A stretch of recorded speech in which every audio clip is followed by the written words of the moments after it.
La idea es que es la ciencia que persigue la comprensión del planeta Tierra. ¿Sí? Tenemos que entender al planeta Tierra como un sistema en el cual interactúan varios subsistemas.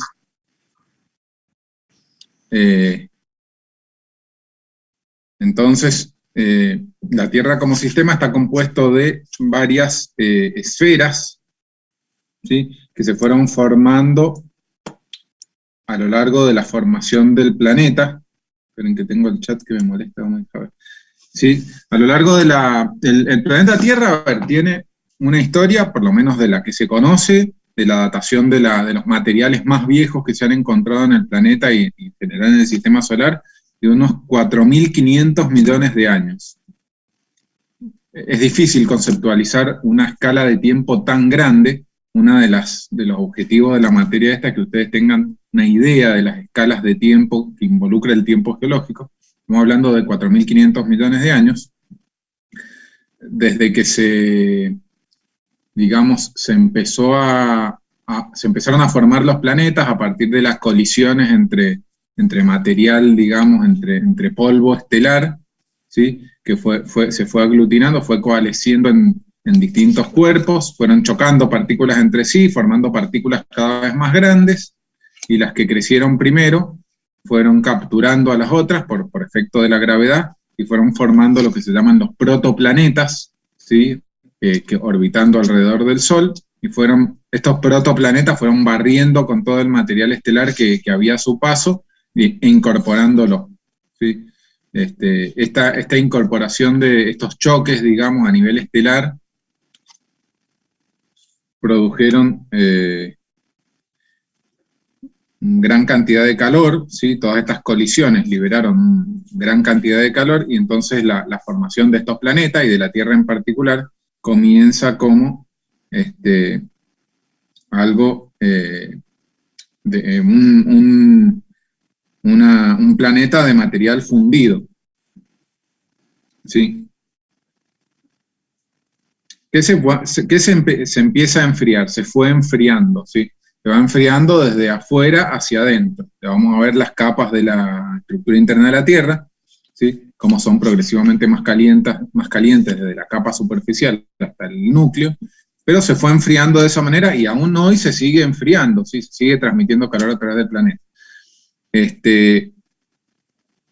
Y bueno, a lo largo de la historia de estos 4.500 millones de años, se van formando las diferentes esferas, de las cuales la primera es la geosfera, ¿sí? Que es todo lo que la geosfera involucra, todo lo que llamaríamos los materiales, las rocas y los metales y los minerales que hay en la Tierra, digamos, no solo en la corteza, sino en todo el planeta, ¿sí? En la forma en que lo conocemos hoy.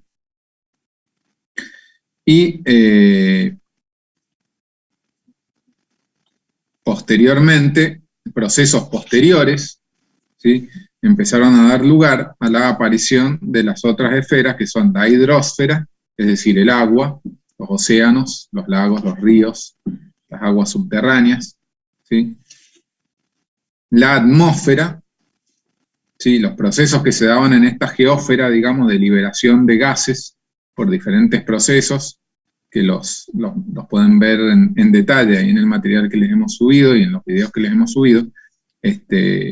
Da lugar a la liberación de gases que quedan retenidos por la gravedad. No todos ellos quedan retenidos por la gravedad. Por ejemplo, el helio no queda retenido por la gravedad. Saben que cuando inflamos el globo de helio tiende a subir, se escapa el helio, ¿sí? Pero otros gases, como el nitrógeno, como el dióxido de carbono, quedan retenidos por la gravedad terrestre formando una atmósfera, ¿sí? Esa atmósfera no ha sido siempre igual. Originalmente era una atmósfera mucho más rica en dióxido de carbono, sin prácticamente nada de oxígeno, ¿sí?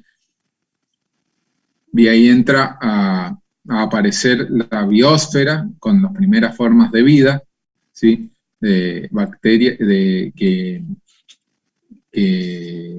empiezan a procesar dióxido de carbono, ¿sí? Y a liberar oxígeno, y después plantas a través de la fotosíntesis, y entonces van modificando la atmósfera y la van transformando, ¿sí? Van incorporando oxígeno en la atmósfera, que es lo que ha permitido una serie de procesos, como por ejemplo la combustión, y como por ejemplo la vida humana, digamos, a partir del uso de oxígeno. Entonces fíjense cómo todos estos subsistemas de la Tierra interactúan, ¿sí? Están íntimamente relacionados entre sí e interactúan entre sí. Bien. Entonces dijimos que la geología es la ciencia que persigue la comprensión del planeta Tierra. No me pasa la diapositiva, ahí pasó. Entonces, fíjense, ¿cuál es la relación de la geología? Fíjense, todos estos sistemas que dijimos, estos subsistemas que dijimos, están todos vinculados, están todos relacionados. La geología no estudia todo, la geología se enfoca más que nada en lo que llamamos la geósfera, ¿sí? Que son los materiales y los procesos que llevan a la formación y a la forma actual que tienen esos materiales. Pero es una ciencia que está relacionada con varias otras ciencias que conforman el conjunto de ciencias conocido como ciencias de la Tierra. Ustedes van a ver por ahí que se habla de ciencias de la Tierra, bueno, son todas estas. La geología está en el centro, ¿sí? Y se vincula con la química, con la física, con la astronomía, con la historia, con la biología, ¿sí? Para estudiar estos distintos subsistemas terrestres de los que hablábamos nosotros, ¿sí? Entonces, por ejemplo, la combinación de la geología y la física da lugar a la geofísica. La geofísica, ¿qué hace la geofísica? La geofísica utiliza principios de la física, ¿sí? Que ustedes habrán estudiado en la carrera, para estudiar procesos y sistemas terrestres o procesos que ocurren en la Tierra. La vinculación de la geología con la química da lugar a la geoquímica, que hace estudios químicos de los materiales y trata de entender cómo fueron cambiando a lo largo del tiempo, como por ejemplo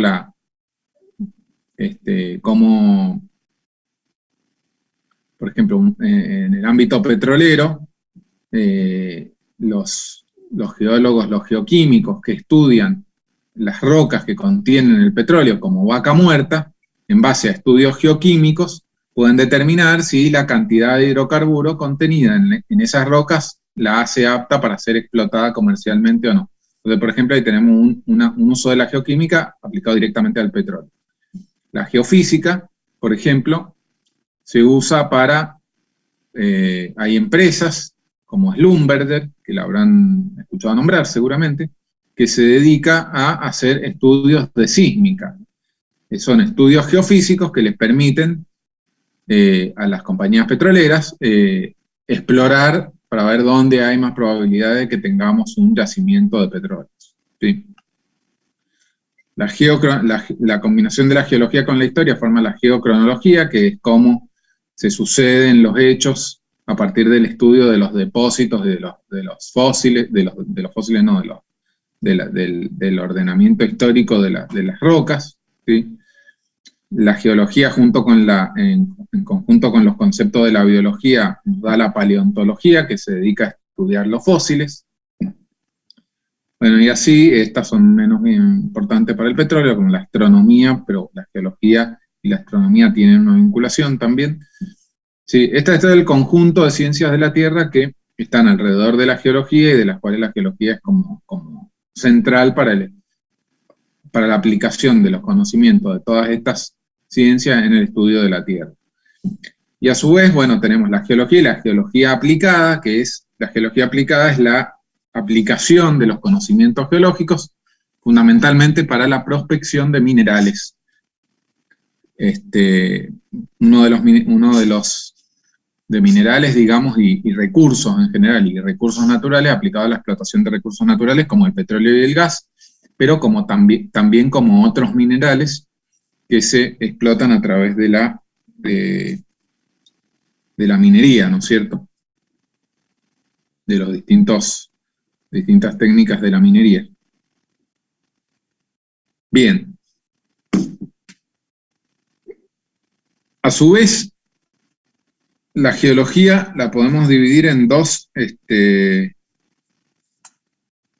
grandes ramas, en dos grandes áreas, que son la geología física y la geología histórica, ¿sí? La geología física, ¿qué hace?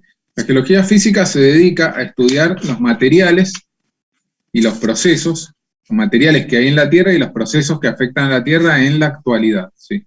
Y nos permite, por ejemplo, en la diapositiva estamos viendo, ¿qué estamos viendo? Estamos viendo una corriente de agua, ¿sí? Que atraviesa una zona determinada, que hace una curva, ¿sí? Tenemos en esa diapositiva un montón de materiales. Por ejemplo, tenemos rocas acá, que tienen ciertas características, ¿sí? Tenemos rocas acá que tienen otras características, fíjense, distintos colores, nos indican que tienen distinta composición. Al pie de esas rocas tenemos algo así como una especie de plata, ¿sí? Acá, al pie de esta roca, tenemos estos depósitos aquí, que son depósitos de grava y de arena, ¿sí? Que han caído de estas rocas. Bueno, ¿qué características tienen estos materiales? ¿Qué características tienen estas rocas? ¿Qué composición tienen? ¿Qué minerales las forman? ¿Sí?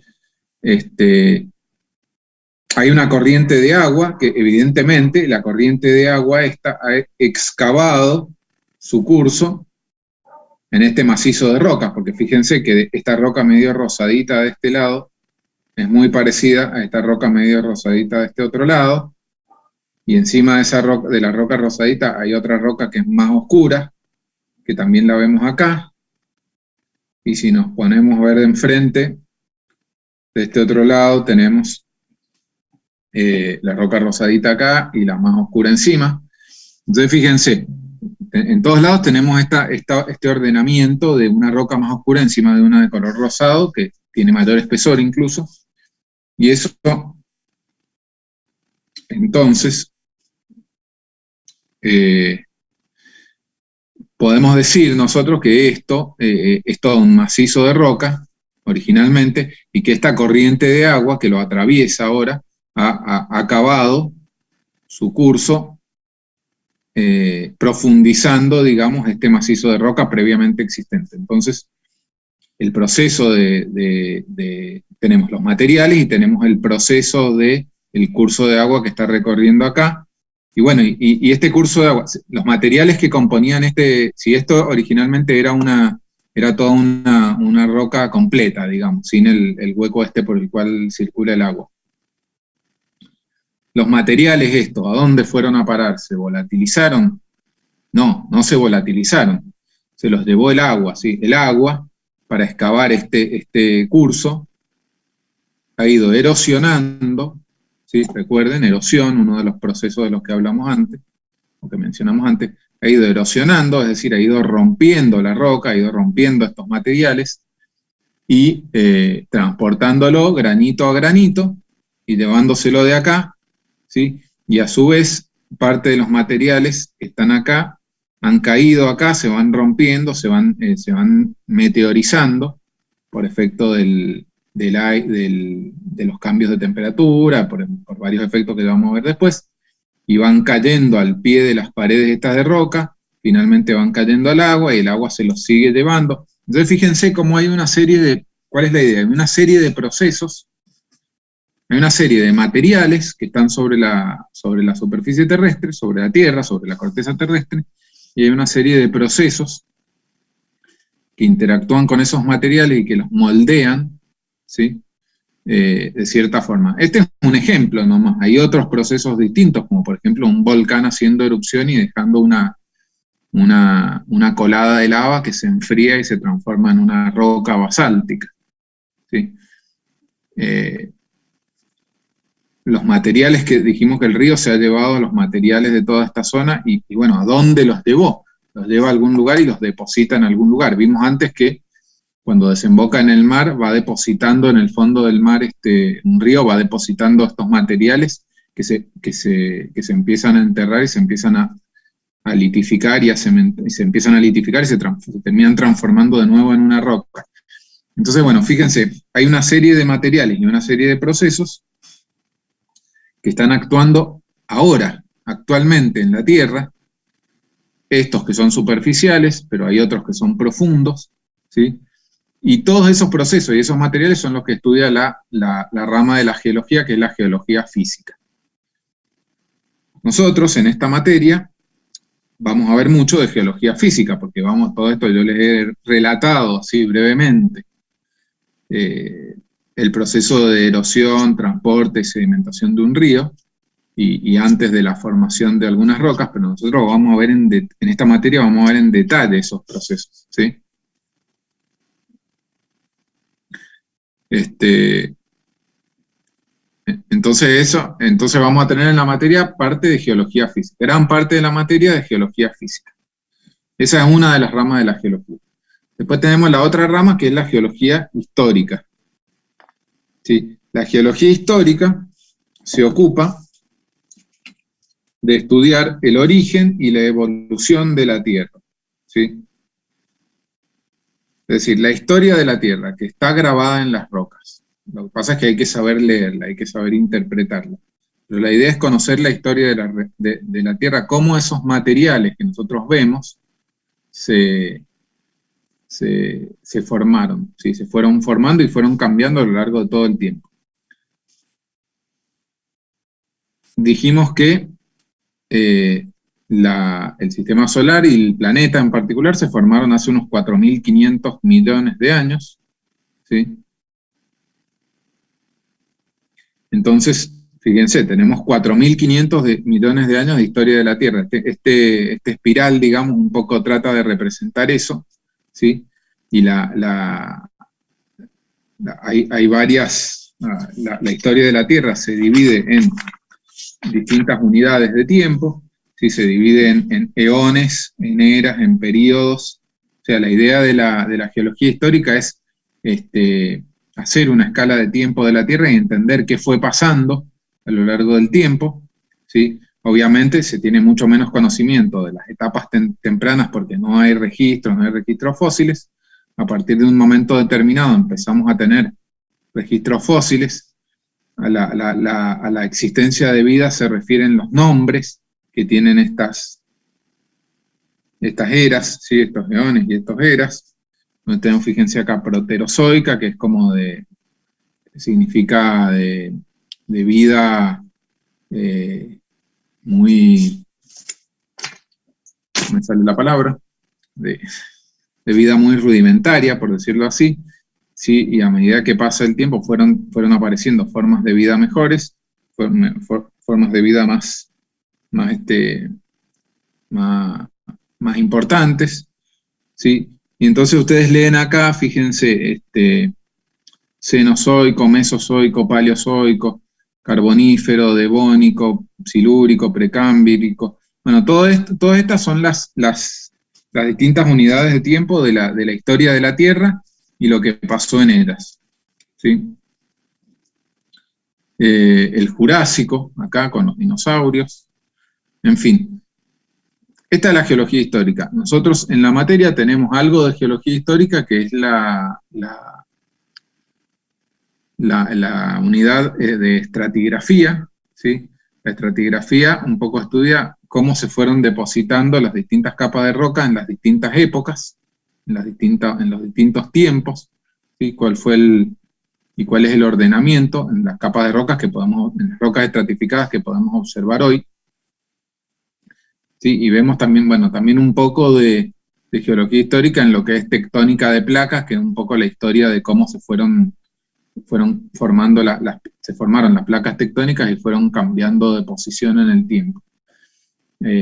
Ambas variantes, ambas divisiones están muy relacionadas porque por ejemplo, el estudio de la geología física, es decir, de los procesos que están ocurriendo ahora, es decir, de cómo un río transporta los sedimentos, los deposita en otro lado, cómo se están formando las rocas actualmente, etcétera, etcétera, cómo se deforman los materiales de la corteza terrestre, nos permite entender cómo se formaron en el pasado, porque los procesos que actúan ahora también actuaron en el pasado, ¿sí? Y ese concepto, digamos, uno de los principios de la geología. No voy a hablar ahora en profundidad de los principios de la geología, porque me interesa más que los vayamos deduciendo naturalmente a partir del estudio de los materiales y de los procesos. Pero fíjense que como la geología física, con el estudio de los procesos actuales, nos permite entender qué es lo que pasó antes, ¿sí? Y por qué las rocas que hoy vemos, que se depositaron y se formaron hace millones de años, tienen esa forma y en qué ambiente se formaron, ¿sí? Entonces ambas cosas están muy relacionadas. Bien. Para que nos demos una idea de la escala de tiempo, ¿sí? que ya dijimos que es difícil de conceptualizar en primera instancia, una escala de tiempo de 4.500 millones de años, tenemos este círculo, digamos, que representa, una vuelta al círculo representa la historia de la Tierra, ¿sí? Desde hace 4.500 millones de años, nos movemos hacia adelante en el tiempo, hasta llegar al presente, que es acá. Estos son los nombres de las eras, ¿sí? Entonces, bueno, esto está en inglés. Este es el Ádico, los primeros casi 1.000 millones de años, ¿sí? Después tenemos el Arcaico, que es este otro. Tenemos el Proterozoico, que es todo este otro. Y después tenemos, fíjense, el Paleozoico, que les va a sonar a ustedes el nombre, el Mesozoico y el Cenozoico. Esas son las eras, una de las divisiones. Sí, sí, sí. ¿La vida en la Tierra aparece con la franja morada esa?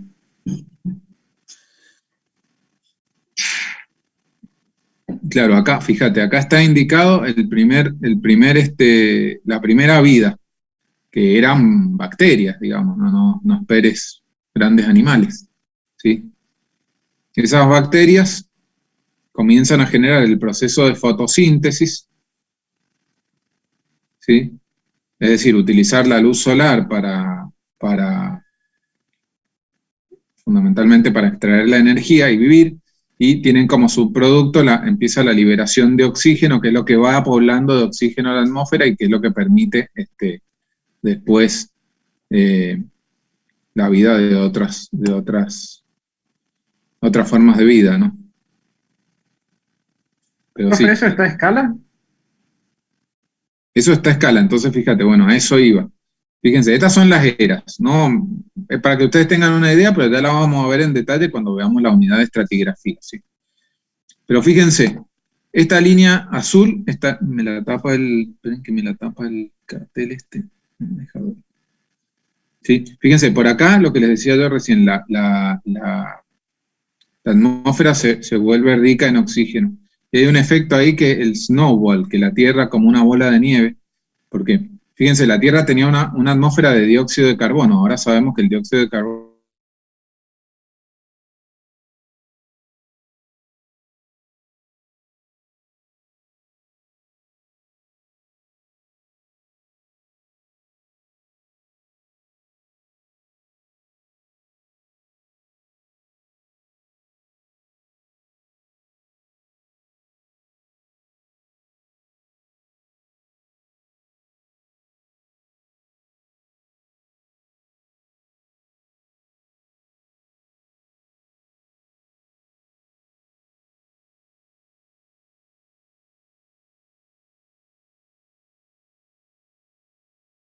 Haciendo lo de la snowball, calculó la primera era de hielo. Ah, bueno, claro, una era de hielo, pero que era toda la Tierra era congelada, ¿sí? Temperaturas muy... Entonces, a partir de ahí empieza a actuar cierto vulcanismo que vuelve a inyectar ciertas cantidades de dióxido de carbono y gases de efecto invernadero en la atmósfera, y entonces se equilibra y tenemos un clima de la Tierra más parecido al que tenemos hoy, con periodos más fríos y periodos más calientes, más cálidos, mejor dicho, pero en torno a 20 grados, que permite la vida, digamos, la nuestra por lo menos, ¿no? Después, el azul, bueno, son distintos tipos de vidas, de células, ¿sí? no importa el azul. El celeste es la vida multicelular, fíjense, una célula eran estas cosas, estas bacterias. La vida multicelular empieza acá,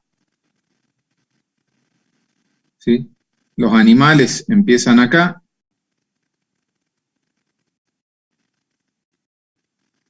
Esta, la explosión del Cámbrico, es como una explosión de vida, ¿sí? Los animales vertebrados y las plantas, no, las plantas de tierra, mejor dicho, las plantas no del mar, digamos, todo esto era del mar. Las primeras plantas de tierra aparecen acá en este amarillo, ¿sí? Con los primeros vertebrados acá, hace 380 millones de años. Fíjense, de los 4.500 millones de años de la Tierra, recién los primeros vertebrados los tenemos hace 380 millones de años. Los mamíferos son estos, y acá, bueno, acá tenemos los dinosaurios que vivieron entre los 230 entre hace 230 y 65 millones de años, donde se extinguen los dinosaurios y toman el control, digamos, los mamíferos.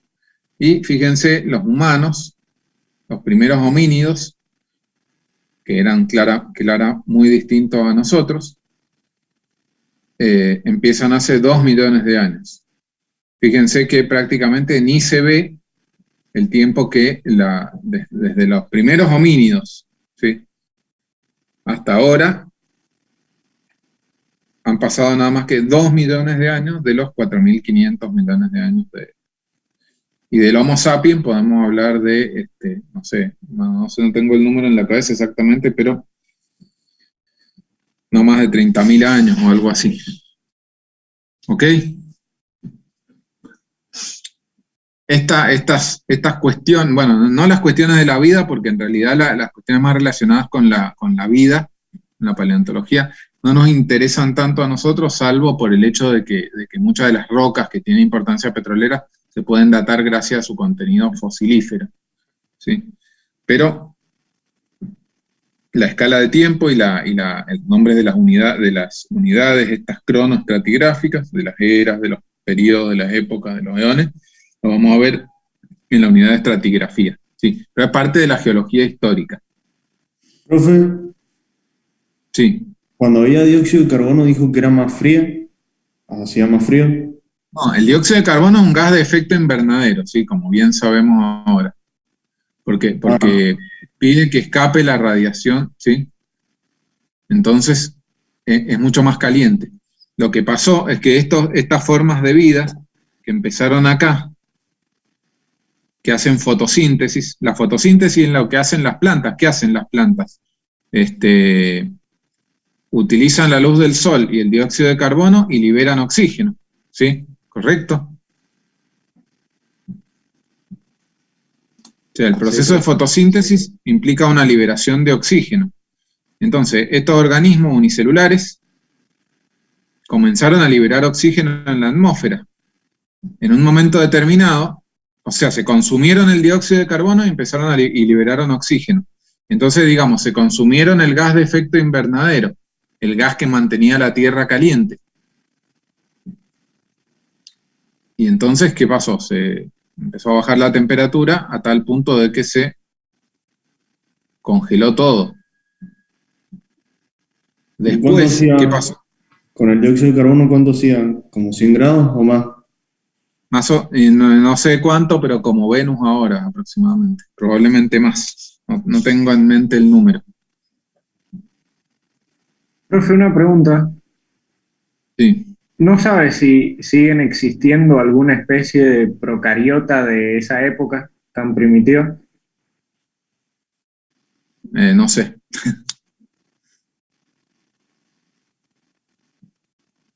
Entiendo que sí, digamos. De hecho, la línea esta, vos fíjate que marca hasta el presente. Lo que se extinguieron los dinosaurios lo corta acá. Así que es probable que sí, que sigan existiendo todas estas formas. Bueno, avancemos. Entonces, bueno, esta es la idea así, muy sucinta de la historia de la Tierra y lo que trata de reconstruir la geología histórica, con todas sus ciencias asociadas. Fíjense que acá hay muchas cuestiones relacionadas con la biología y con la paleontología, que es el estudio de los fósiles, ¿sí?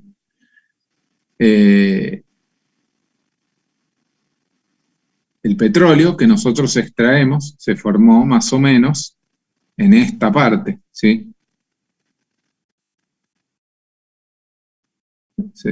Las rocas, digamos, los sedimentos y la materia orgánica que han dado origen al petróleo que nosotros estamos extrayendo ahora, viene de acá, ¿sí? De la época esta de los dinosaurios y más o menos de esa época.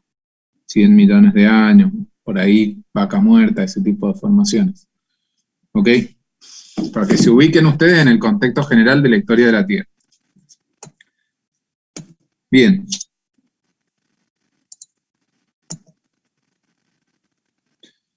Entonces, bien. Eso es la geología. Vamos a ver ahora, entonces, la estructura interna de la Tierra. ¿Cuál es la estructura interna de la Tierra? ¿Qué es lo que pasó?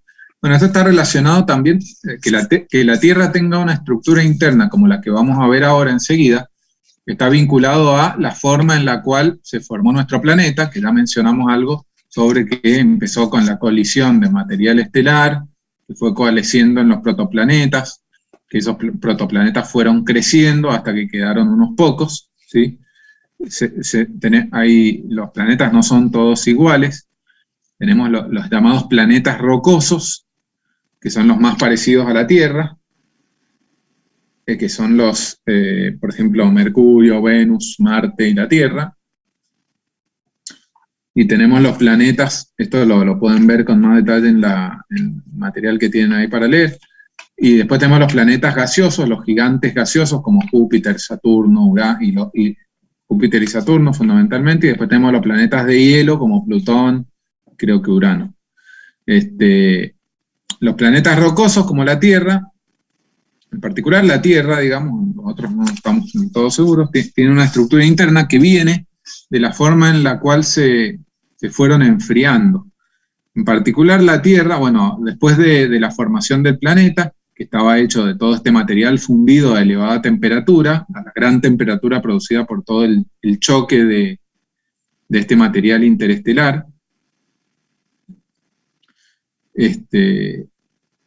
fue, en la medida en que se fue enfriando, los materiales más densos, típicamente el hierro y el níquel, se fueron hacia el fondo, por decirlo de alguna manera, se fueron acercando al núcleo de la Tierra por diferencia de densidad, y los materiales más livianos, que son los silicatos, ya vamos a ver específicamente qué son los silicatos en la unidad 2, fueron quedando en la parte más externa. Entonces, hubo, digamos, una diferenciación de los materiales por densidad, ¿sí? Si nosotros analizamos ahora un meteorito que cae en la Tierra, vamos a ver que, bueno, hay distintos tipos de meteoritos, pero muchos de ellos son de metales, como el hierro y el níquel. Esos son los que chocaron el material estelar, digamos, que coalesció para formar el planeta, es de ese mismo origen. Entonces, vemos que de ahí provienen estos metales. Bueno, esos metales se fueron diferenciando y se fueron yendo hacia el núcleo. Y eso fue que se fueran formando las distintas capas de la Tierra, ¿sí? Por esta diferencia de densidad de los distintos componentes del planeta, que después se fue enfriando y ya no se fueron moviendo tanto, ¿no es cierto? Entonces quedaron ubicados en una posición más o menos fija, que es la que podemos ver actualmente por el estudio por medios geofísicos, y que es la que vamos a pasar a mirar ahora, ¿sí?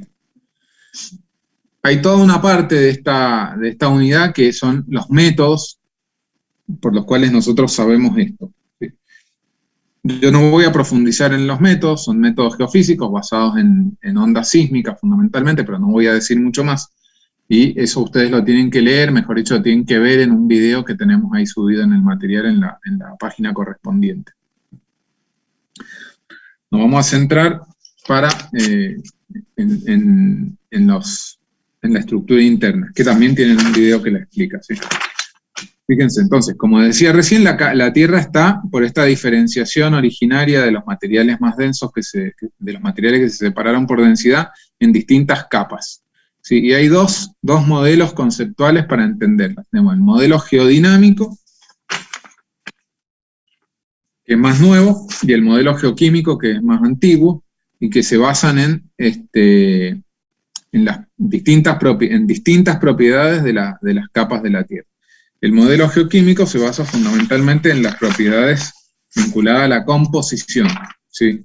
De qué están hechas las distintas capas de la Tierra.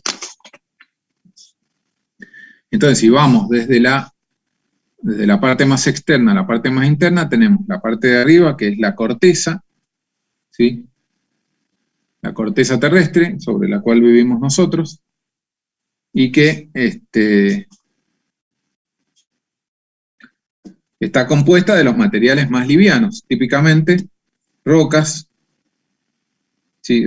Típicamente silicatos de aluminio, ¿sí? Ya les dije que vamos a ver bien qué son los silicatos en la unidad 2, pero está compuesta de silicatos de aluminio que tienen una densidad no muy alta y que forman las rocas de la corteza, que son de dos tipos, porque hay dos tipos de corteza. Tenemos la corteza continental y la corteza oceánica. La corteza continental es más gruesa, y es la que tenemos en este momento debajo de nuestros pies. Y la corteza oceánica tiene unos 40, 60 kilómetros de espesor. Y tenemos la corteza oceánica, que es la corteza que está debajo de los océanos, y que tiene unos 10 kilómetros de espesor, ¿sí? Y la composición es distinta a la de la corteza continental, siempre livianos, materiales más livianos, pero es distinta a la de la corteza continental y de la corteza oceánica.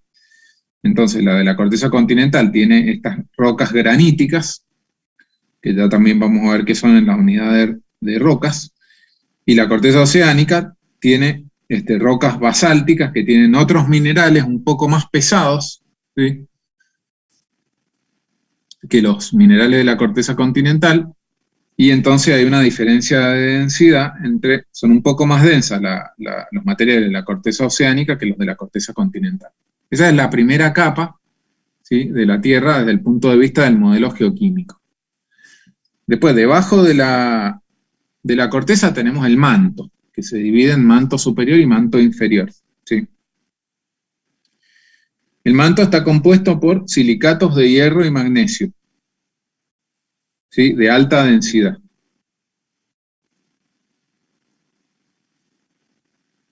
Y forma la mayor parte del planeta, como pueden ver acá, ¿sí? El manto superior llega hasta los 700 kilómetros más o menos, y el manto inferior llega de profundidad, y el manto inferior llega hasta los 2.900 kilómetros. Y después, más adentro, tenemos el núcleo, que se divide en núcleo externo y núcleo interno. El núcleo externo, todo el núcleo está compuesto por los elementos más pesados. Como dijimos recién, estos elementos, cuando la Tierra era toda una bola incandescente y fundida, y materiales fundidos, se diferenciaron, y lo más pesado se fue al fondo, se fue al núcleo. Y entonces en el núcleo tenemos hierro, níquel y otros elementos de alta densidad. La diferencia entre el núcleo externo y el núcleo interno es que el núcleo externo es líquido. O sea, estos materiales están en estado líquido, y entonces, y en el núcleo interno están en estado sólido por la alta presión y fundamentalmente por la alta presión, ¿sí? A que están sometidos. Entonces, esas son las capas de la Tierra desde el punto de vista del modelo geoquímico. Fíjense que hemos hablado de la composición. Y después tenemos el modelo geodinámico, que un poco mira otras cosas, aparte de la composición. El modelo geodinámico mira las propiedades físicas, ¿sí? Y cómo se comportan estas distintas capas, que además en el modelo geodinámico son más, y tienen otros nombres. Estos nombres de corteza, manto y núcleo, ustedes les habrá resultado familiar seguramente, porque es lo que uno estudia en la escuela primaria y después en la secundaria, etcétera, etcétera. Estos nombres son más específicos, los del modelo geodinámico. Entonces, la parte superior de nuevo, yéndonos de afuera hacia adentro, en el modelo geodinámico tenemos la litósfera,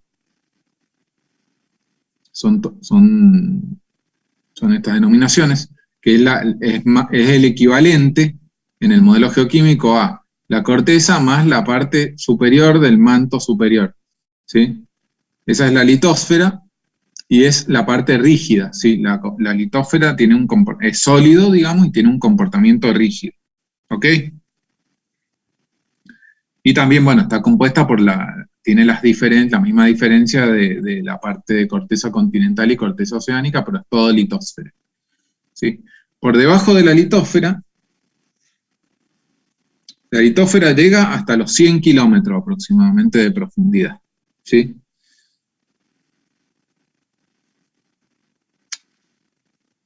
Después tenemos la astenosfera, que está justo debajo de la litósfera y que es una capa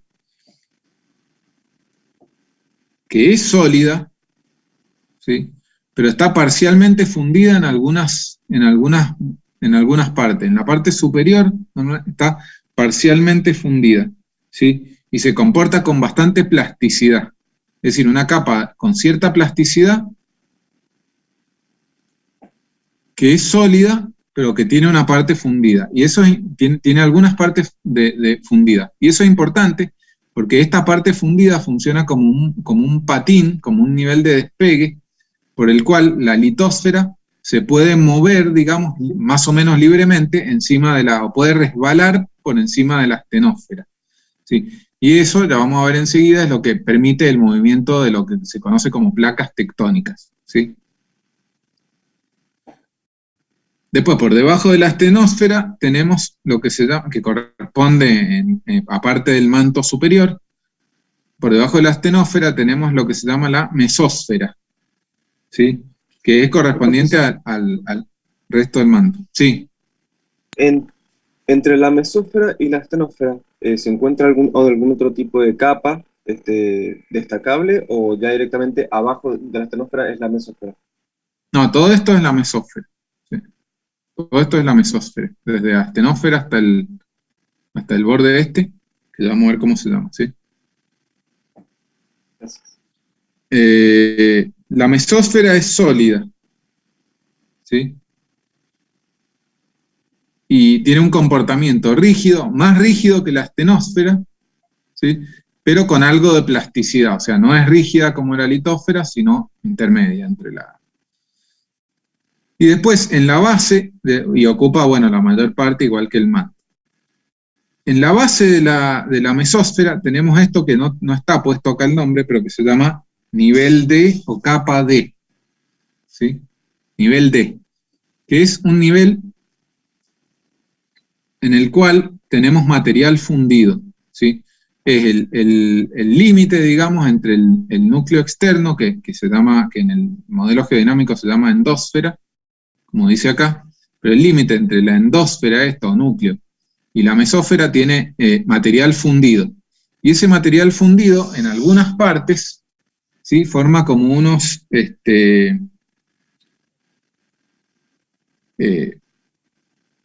unos penachos, ¿sí?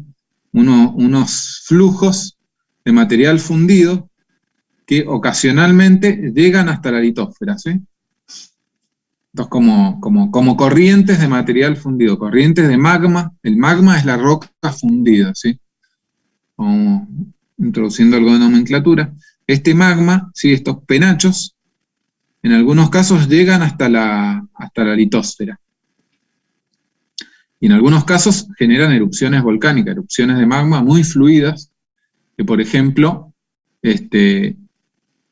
estos penachos son bastante estables en el tiempo, no es que surge uno, pues rápidamente se acaba y surge en otro lado, sino que son bastante estables en el tiempo, ¿sí? En el tiempo geológico, estamos hablando en el tiempo de millones de años, y entonces sobre la litósfera, sobre la superficie terrestre, aparece lo que se conocen como hotspots, ¿sí?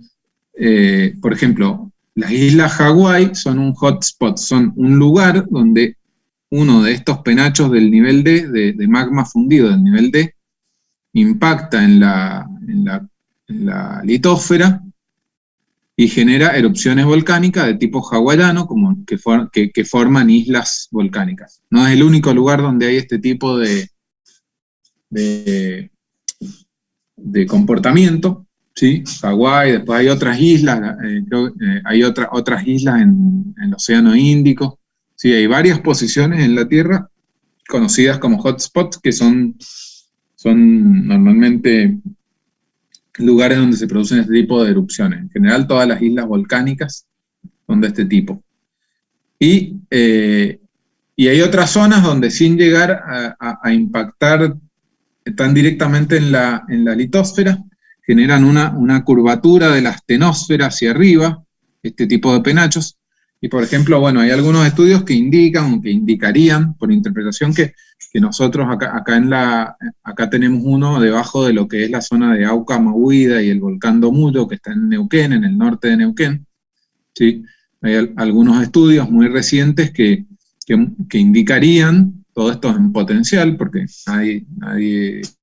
son todas cuestiones interpretativas de estudios geofísicos y geológicos, que indicarían que hay una zona donde impacta uno de estos penachos de nivel D y que ha generado algún vulcanismo, alguna cuestión en el pasado.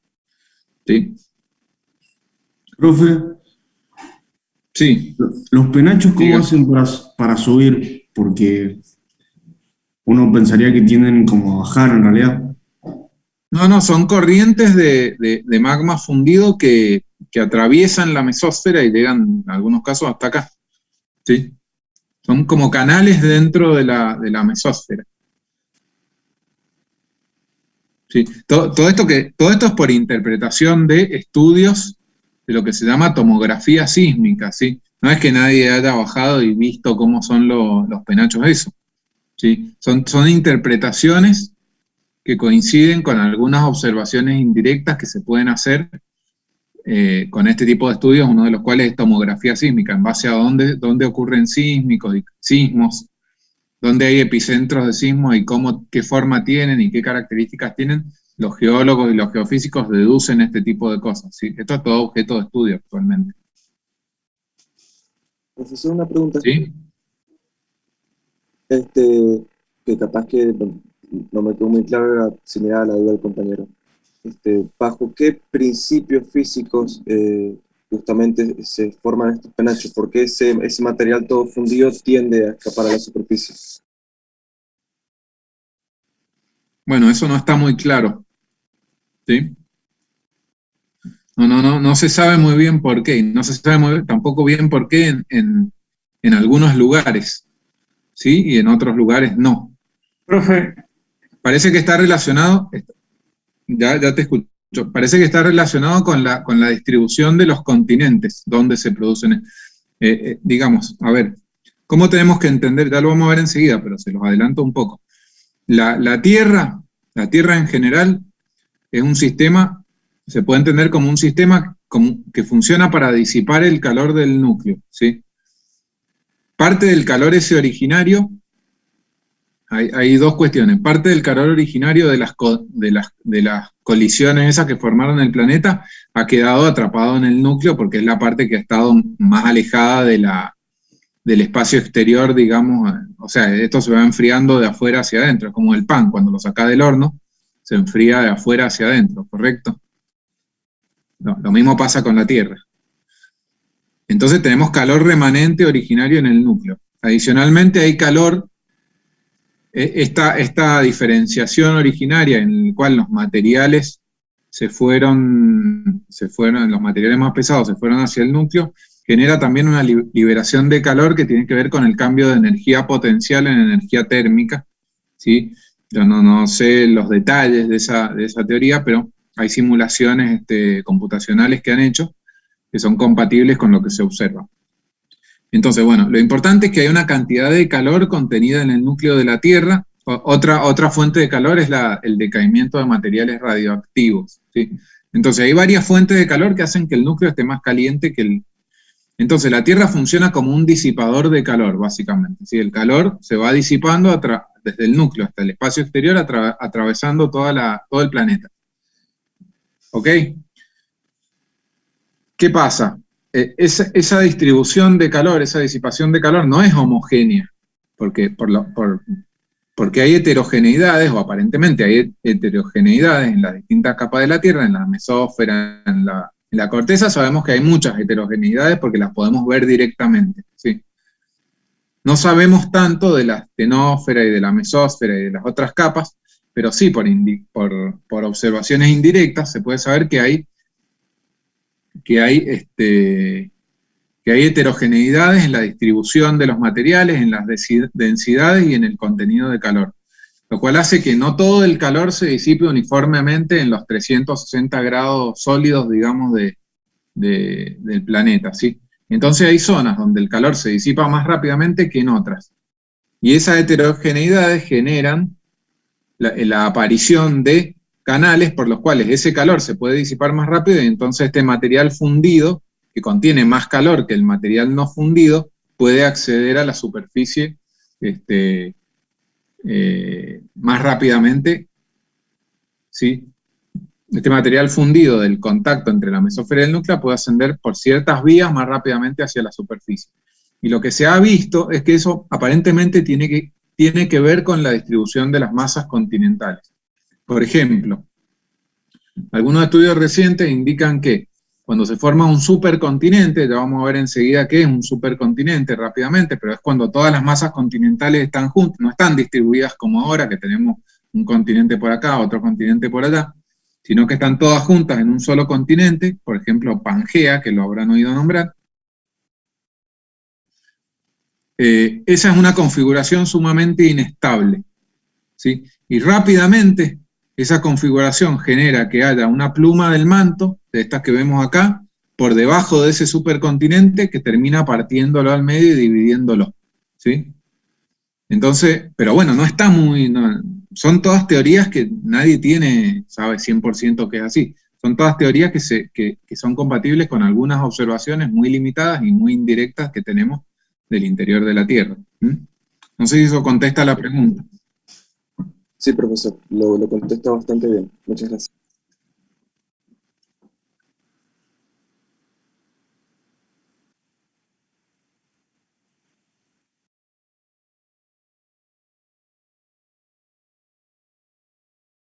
Yo no hablaría de permeabilidad en este momento, en esta etapa, digamos, ¿sí? Porque no... O sea, estás a elevadísimas presiones y temperaturas acá con un material que es un material sólido, pero probablemente muy compacto, y que en algunos casos puede fluir plásticamente, ¿sí? No lo asociaría mucho con las rocas de la corteza, que tienen otras características totalmente distintas, ¿sí? De hecho nadie sabe, o sea, en realidad nadie sabe cómo son estos canales, digamos, ¿sí? Son como canales, pero cuáles son sus características realmente nadie lo sabe a ciencia cierta. Se sabe que hay digamos, penachos con esa forma de material más caliente que ascienden desde esa capa D, que están ubicados en algunas posiciones sí y en otras no, ¿sí? Pero cómo son exactamente, dudo que alguien lo sepa. Profe, Bueno, sí. yo tenía una pregunta sobre la temperatura de la Tierra, y es que, bueno, la de la Tierra era 4.000 millones de años, y 4.500 millones de años.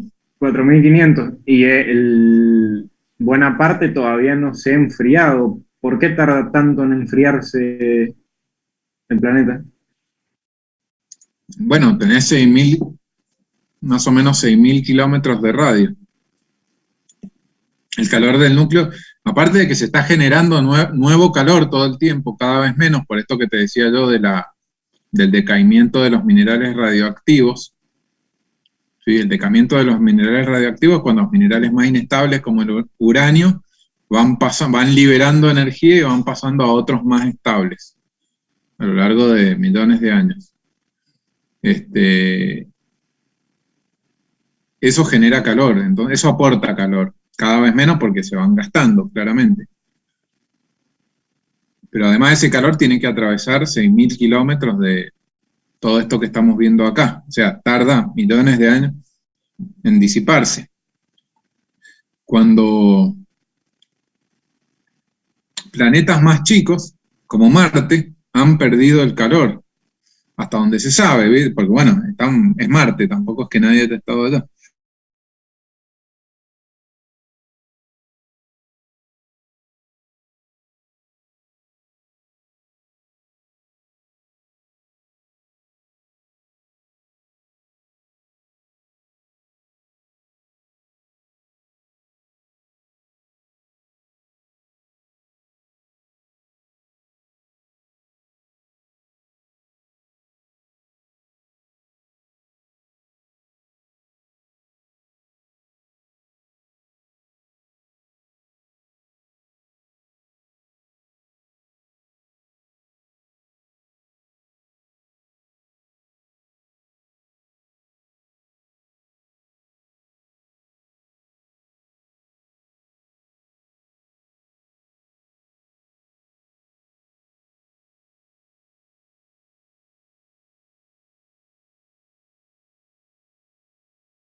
El aparato que están dando mal.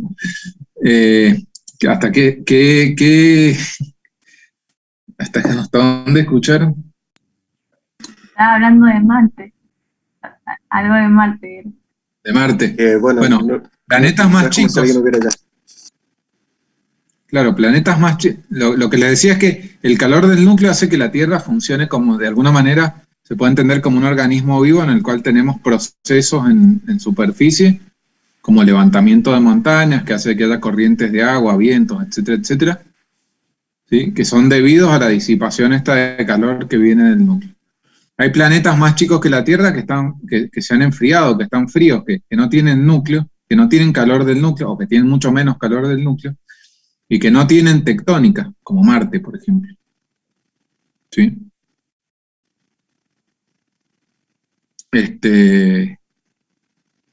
¿Por qué tarda tanto? Bueno, porque, no sé, porque es el tiempo que tardará en disiparse todo ese calor contenido en el núcleo. Vamos, avancemos. Entonces, tenemos la endósfera.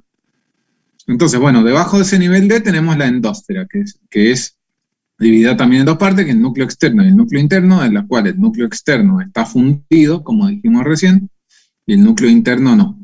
Su composición, según el modelo geoquímico, es de metales pesados, y muy importante, al estar fundido el material puede fluir en el núcleo externo, y entonces hay lo que se llama corriente de convección, es decir, este material se mueve, lo más caliente, lo que está como si pusiéramos una hornalla, no en la hornalla de la cocina, lo que está en la parte que está en contacto con el núcleo interno se calienta, y entonces su densidad disminuye, y sube, se enfría, y su densidad aumenta y baja, y así. Y entonces estas corrientes de convección de un metal moviéndose ahí, o varios metales moviéndose ahí, hace que la Tierra tenga un campo magnético, ¿sí? ¿Saben cuál es la importancia del campo magnético para la vida en la Tierra? ¿Alguno lo sabe? Desviar la radiación del Sol, ¿puede ser? Exacto, el campo magnético, muy bien. El campo magnético funciona como escudo para ciertas partículas de alta energía provenientes del Sol que son muy dañinas para la vida. Entonces, gracias a que la Tierra tiene un campo magnético, es probable que nosotros estamos acá, que es uno de los grandes problemas para colonizar Marte, ¿sí? Porque se habla mucho de instalarse en Marte y qué sé yo, pero uno de los grandes problemas es que no tiene campo magnético, entonces no hay protección contra esas partículas ionizantes y probablemente eso genere problemas a nivel celular de cierta gravedad. No sé cómo piensan resolver. Bueno. Vean el video ustedes, que les va a explicar más de lo que les he explicado yo ahora, pero esa es la idea y más detallada, pero esa es la idea de las capas internas de la Tierra, de la estructura interna de la Tierra, ¿no? Bien.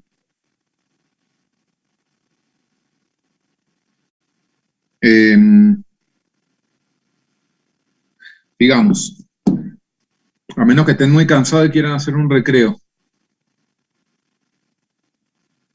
¿Quieren parar 10 minutos o seguimos derecho? Yo seguiría, profe, ¿eh? ¿Seguimos? Por mi parte, yo seguiría, pero no sé si los chicos quieren descansar.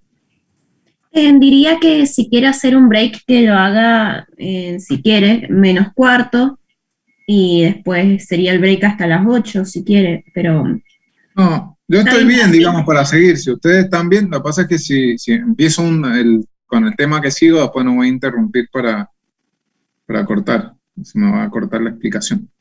No, entonces es mejor seguir. Bueno, dale, metámosle entonces. Y terminamos antes de las 9. Sí, vamos a terminar antes de las 9, en teoría. Bueno, entonces, la pregunta que alguno de ustedes me hizo me dio el pie para explicar todo lo de la distribución irregular del calor. La distribución irregular del calor en el planeta, digamos, es lo que genera lo que nosotros vemos como placas tectónicas. Entonces, fíjense, acá hay esperen que saco la barrita esta. Fíjense, acá hay una estructura, digamos, simplificada, dibujada de esto. Tenemos acá el núcleo, digamos, y el nivel del cual parten las plumas estas de material. Fíjense, acá hay una pluma que llega a superficie, como ese que les contaba yo de Hawái, por ejemplo, en el punto caliente. Acá tenemos una pluma que no llega a superficie, como podría ser esa que algunos geólogos y geofísicos creen ver debajo de acá de la zona de Neuquén, de Aucamahuida. También tenemos, así como hay material que asciende, hay material que desciende también, ¿sí? Esta distribución irregular del calor hace que tengamos digamos, esta distribución irregular del calor, con zonas donde hay ascenso y movimiento, digamos, del material de la astenósfera y de la mesósfera, dispara algunos procesos que nosotros observamos en la corteza terrestre y que son los procesos que dan origen a la tectónica de placas, ¿sí? No les voy a contar la historia de la teoría de tectónica de placas, esa pueden verla en el material que les hemos subido, es interesante, es una teoría bastante nueva, recién empezando a ser aceptada en los años 70, a partir de 1970 en adelante, ¿eh? No se crean que esto es muy, muy antiguo.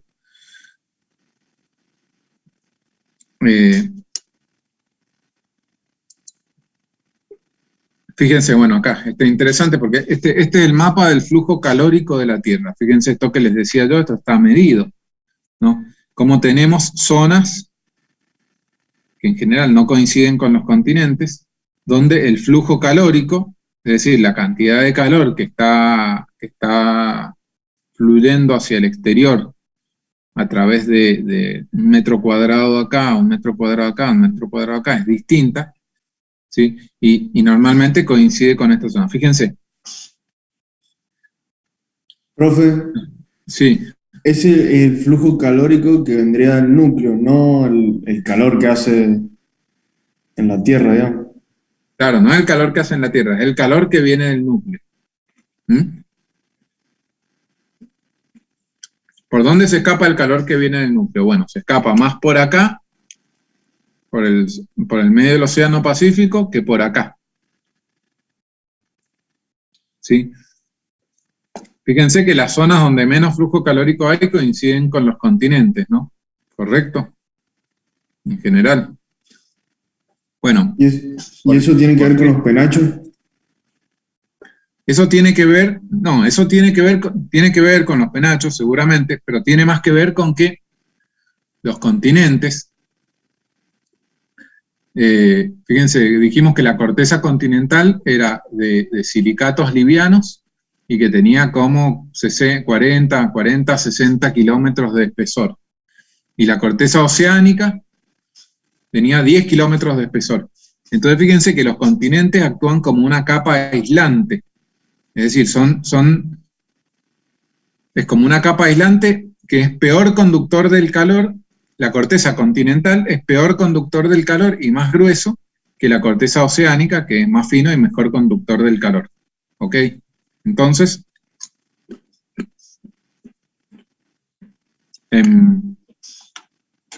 tenemos este efecto de distribución irregular del calor que se está escapando por distintos puntos de la corteza terrestre.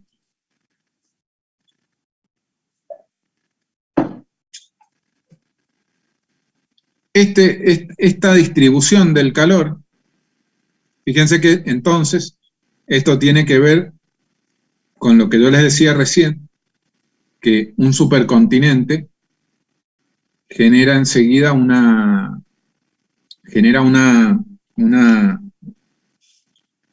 gran zona muy amplia en la cual de aislación, ¿sí? De aislación del calor que se escapa proveniente del núcleo terrestre. Y entonces esa gran capa de aislación puede producir que se genere un sobrecalentamiento abajo, ¿sí? Que se funda roca y entonces ese supercontinente se parte. Es como si nos ponemos más ropa, ¿sí? Nos da más calor. ¿Ok? Entonces ese supercontinente genera esta configuración en la cual el supercontinente finalmente se va a partir, ya lo vamos a ver enseguida. Pero bueno, esta distribución irregular del calor lo que hace es que la corteza terrestre se divida en distintas placas, en distintos trozos, formando como un rompecabezas, ¿sí? Que son las placas tectónicas. Acá en este mapa podemos ver cómo es la distribución de las placas tectónicas de la corteza terrestre, ¿sí? Nosotros estamos acá en la placa sudamericana, pero fíjense que, bueno, que hay placas de distinto tamaño, hay placas más grandes, placas más pequeñas. ¿Y cuál es la característica que tienen estas placas tectónicas? Estas placas tectónicas pueden moverse más o menos libremente, ¿sí? Son placas de la litosfera, en las cuales está dividida la litosfera, que se mueven sobre este material, digamos, más fundido y de comportamiento plástico, que es la astenosfera que vimos recién. Y al moverse las placas tectónicas interactúan entre sí, porque bueno, la Tierra, fíjense que ocupan toda la corteza terrestre, entonces si una placa se mueve hacia un lado, de alguna manera colisiona con otra. Y entonces tenemos un comportamiento específico en todo lo que se llaman los bordes de placas, que son de distinto tipo. Entonces estas flechitas acá indican cuando van hacia afuera que tenemos un borde de placa de tipo divergente. Por ejemplo acá, en esta parte del centro del océano Atlántico, que es lo que se llama una dorsal centrooceánica, tenemos un borde de placa divergente, donde la placa africana se mueve hacia la derecha y la placa sudamericana se mueve hacia la izquierda, ¿sí? Y se va creando nueva corteza oceánica, ya vamos a ver cómo es el fenómeno. Y por ejemplo, en esta otra parte, donde tenemos de un lado la placa sudamericana y del otro lado la placa de Nazca, pero la placa de Nazca se mueve hacia acá y la placa sudamericana se mueve hacia allá, entonces tenemos un borde convergente, ¿sí? Y en este borde convergente se destruye corteza porque una de las placas se mete abajo de la otra. Y entonces así tenemos como rompecabezas, digamos, de placas tectónicas que se van moviendo entre sí, con algunos bordes convergentes y otros bordes divergentes, y por ejemplo, hay otros bordes que son los que se llaman transcurrentes o transformantes, que son bordes en los cuales se mueven paralelamente las placas se mueven paralelamente al borde y entonces no se crea ni se consume corteza. ¿Ok?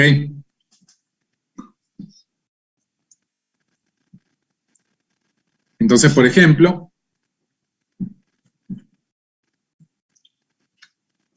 fíjense, esta es la formación de un borde de placa divergente. ¿Qué ocurre? Por alguna razón, y la razón parece que es, por lo pronto, por los últimos estudios, la razón de que esto se produzca parece que es que que esta capa de este continente, esta corteza continental, digamos, que es mal aislante de la transmisión de calor, genera debajo de ella un sobrecalentamiento, se acumula calor porque no puede salir, porque tiene un aislante, mejor dicho, un buen aislante, no un mal aislante. Tiene un buen aislante acá, entonces genera calor acá, entonces se funde, la roca acá de la astenosfera se funde justo ahí abajo, y al ser más liviana, la roca fundida, al ser más liviana, empieza a ascender y empieza a fundir la roca de la corteza. ¿Sí? Al fundir la roca de la corteza, se produce un fenómeno de descompresión, está explicado con más detalle ahí en el material para que ustedes lean. Se produce un fenómeno de descompresión y se empieza a fundir cada vez más. Y se forma esto que se llama acá, que se forma una zona de rift. ¿Sí? Rift se escribe R-I-F-T en inglés. ¿Sí? Una zona de rift es una zona en la cual se está empezando a producir un borde divergente entre dos placas, se está produciendo un borde entre placas tectónicas. O sea, está rompiendo una placa y se está abriendo un borde divergente. ¿Sí? ¿Dónde hay actualmente zonas de rift? Bueno, por ejemplo, acá entre la placa arábiga y la placa africana, donde está el Mar Rojo, es un borde de rift, que se está produciendo un rift que ha sido inundado parcialmente por el Mar Rojo, pero que sigue por acá más o menos, no está dibujado acá, pero sigue por acá, y esta parte de África se llama el Gran Valle del Rift, y es una zona donde hay mucho vulcanismo, porque fíjense, sale magma por acá, ¿sí? En algún momento empieza a salir magma, roca fundida, digamos, se producen erupciones volcánicas.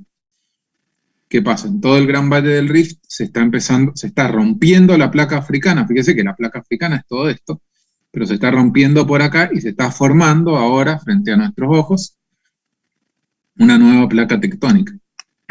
Finalmente, digamos, esto se va separando cada vez más, se abre, se va abriendo, este magma fundido empieza a salir, digamos, y a acumularse, y a formar el borde divergente, es decir, que una de las placas va para un lado y otra de la placa va para el otro, la otra placa va para el otro, y como esto es bajo, digamos, termina siendo inundado por un océano, y se forma una dorsal centrooceánica. Sí, en esta dorsal centrooceánica se crea corteza oceánica, ¿sí? Y se va haciendo un mar cada vez más grande. ¿Ok? Entonces creo que ahora es oportuno mostrarles. Este fenómeno se ha producido desde que hay tectónica de placas en el planeta Tierra. No es que en toda la historia del planeta Tierra hubo tectónica de placas. Sí, no, en los 4.500 años no. Esto se empieza a producir cuando empieza el enfriamiento de la corteza terrestre, como si fuera un pan, ¿vieron? De nuevo con el ejemplo del pan, que cuando lo ponemos a cocinar, en algún momento se le forma la corteza, que es rígida y que se quiebra en partes.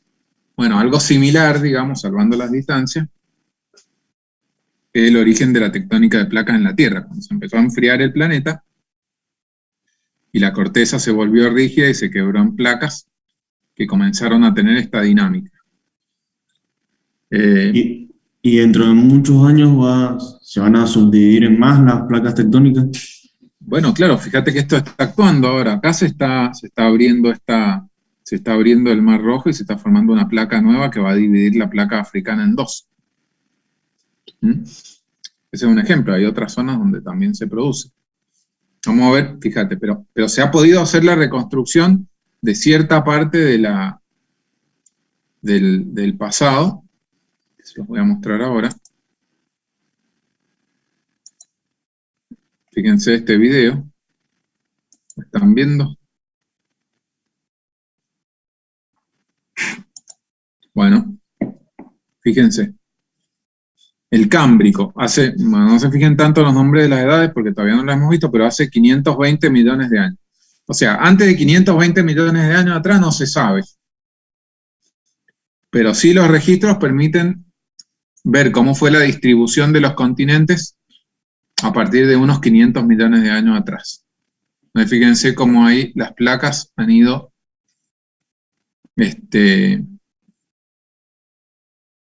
esta reconstrucción se ha hecho en base al movimiento actual, digamos, y a evidencia que se puede encontrar en las rocas, de rocas que se formaron en una zona común y que ahora están muy alejadas geográficamente.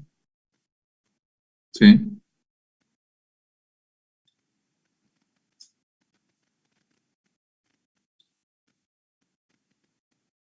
Fíjense que teníamos una serie de continentes, de masas continentales, que se unieron, digamos, ahora se separaron en dos cosas hace 320 millones de años, los sumó.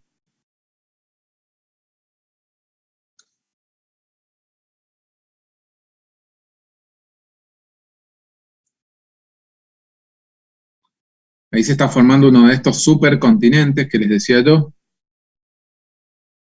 ¿Sí?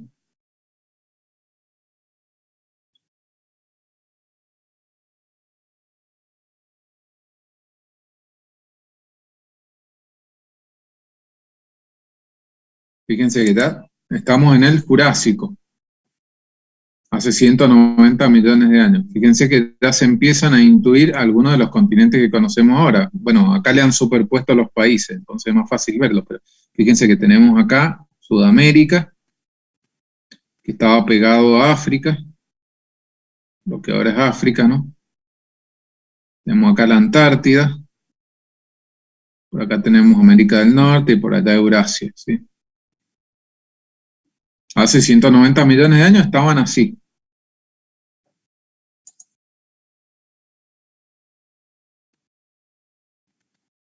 Formando un supercontinente que después se empezó a dividir de nuevo. Es decir, parece que la historia, digamos, del movimiento de las placas tectónicas es como que se forma un en varios momentos, digamos, se formaron supercontinentes que después se dividieron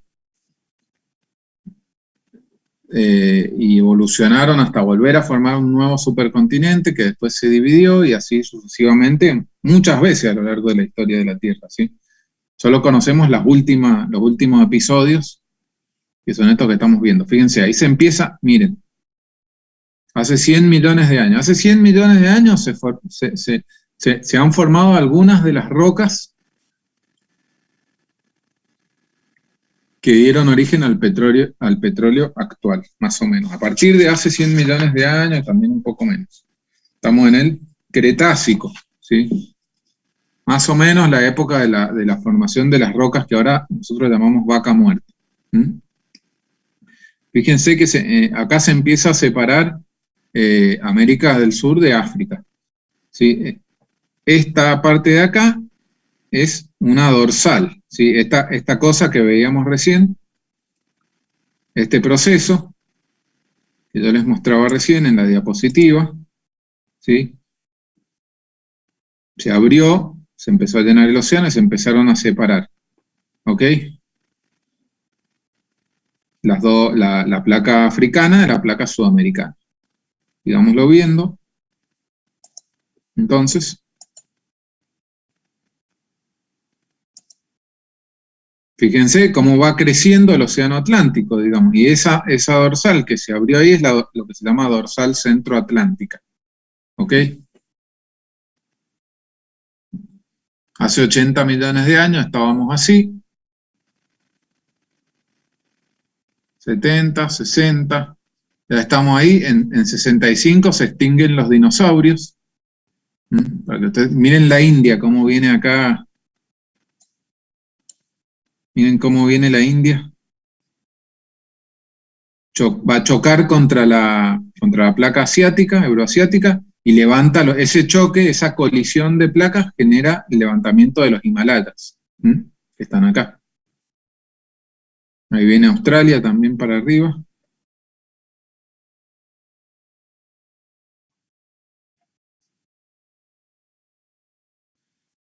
Y ahí estamos ahora, Sí, actualmente estamos acá. Fíjense, esto se puede hacer para adelante también. O sea, si ustedes buscan en YouTube, hay videos donde muestran cómo se prevé la evolución en el futuro. Bueno, nosotros no la vamos a ver porque pasan millones de años, pero eventualmente se llega a un nuevo supercontinente como el que veíamos recién, que se volverá a partir y así sucesivamente.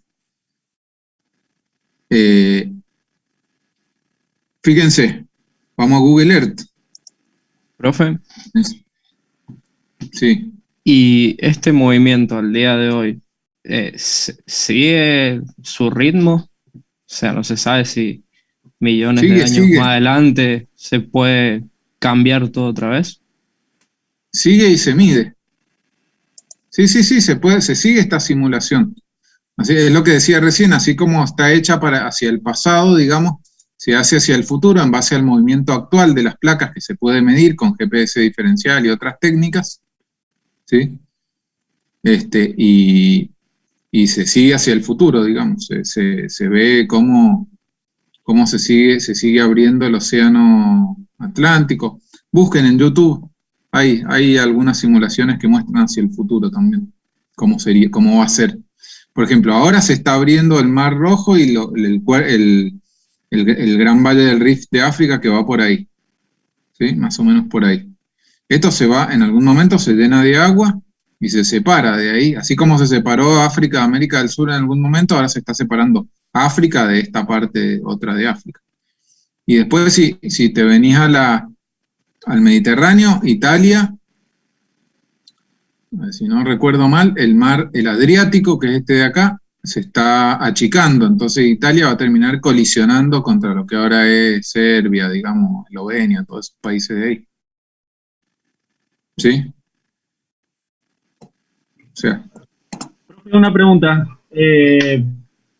Usted había dicho que las rocas se formaban a partir de las rocas que contenían petróleo a partir de los 110 millones de años, ¿no? No, las rocas de las cuales nosotros estamos extrayendo el petróleo ahora, sí, en Neuquén y en eso se formaron más o menos a partir de eso. Claro, porque había visto el video y salía como que, bueno, yo entendí que a partir de los 220 millones de años estaban los dinosaurios, ¿no? Sí. Y bueno, o sea, me imagino que después necesitó todo un proceso para poder formarse el petróleo, ¿no? Que fueron la diferencia de 220 a 110. ¿Sería así? No, eso que te digo yo, o sea, durante todo ese periodo todo el tiempo se están formando nuevas rocas. Sí. ¿Sí? Las rocas de la cuenca neuquina, de la formación Vaca Muerta, no es que el petróleo se formó hace 100 millones de años. Los sedimentos que dieron origen a esas rocas se depositaron hace 100 millones de años, y a partir de ahí se enterraron, se transformaron en roca, estuvieron a presión y temperatura y se generó el petróleo, ¿sí? Ajá. O sea, los depósitos esos o sea, hace 100 millones de años, lo que ahora es Vaca Muerta era un mar, claro, como un mar somero y qué sé yo qué. Hay otras rocas más antiguas, ¿sí? Bien. Y otras rocas más modernas. Gracias. Bueno, entonces, vámonos a Google Earth, fíjense. Quiero desactivar algo.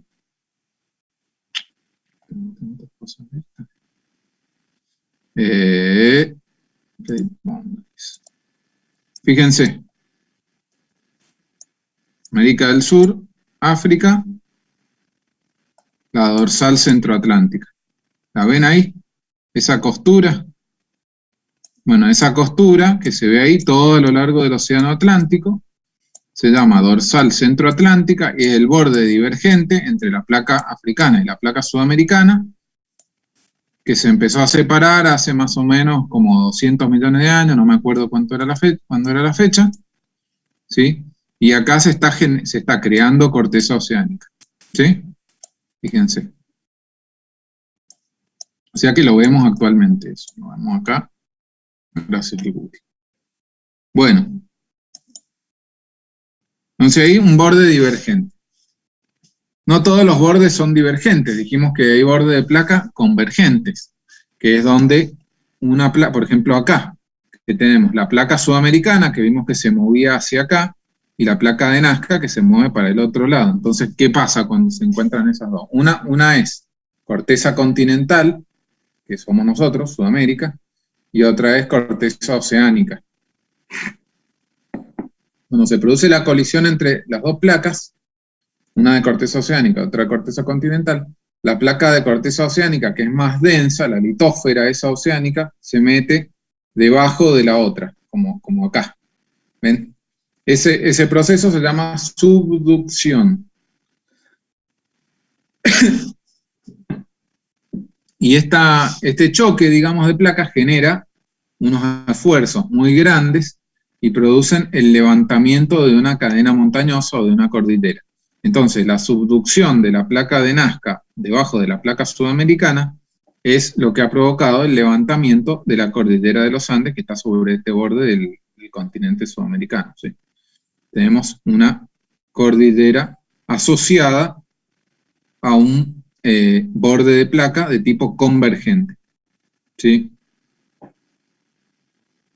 A su vez, en las zonas estas donde hay bordes de placas convergentes tenemos fenómenos característicos, como por ejemplo sismos. Sabemos nosotros que la zona de Chile, la zona de Mendoza, San Juan, etc., es una zona donde hay sismicidad, donde se producen terremotos, y eso es debido a los esfuerzos tectónicos relacionados con la subducción de las dos placas. Asimismo, otro fenómeno asociado a las subducciones, bueno, fíjense, las rocas estas de la corteza oceánica que se meten debajo, están saturadas por agua, porque están debajo del mar. Entonces tienen un contenido de agua importante. Cuando eso va entrando acá, va entrando en la astenósfera, se calienta y eventualmente se funde, ¿sí? Y esa roca fundida, al ser roca fundida, es menos densa y asciende por fracturas, digamos, por sistemas de fracturas que hay, porque fíjense, todo esto está sometido a esfuerzos que hace que haya roturas. Se rompe la corteza continental en toda esta parte. Y entonces esa roca fundida, ese magma, asciende y se ubica en posiciones dentro de la corteza, y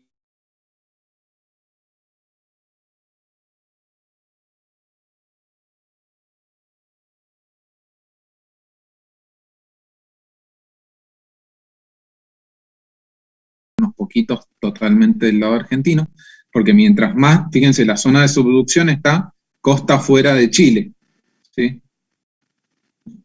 Mientras hay una zona en la cual se produce la cordillera y se produce el levantamiento el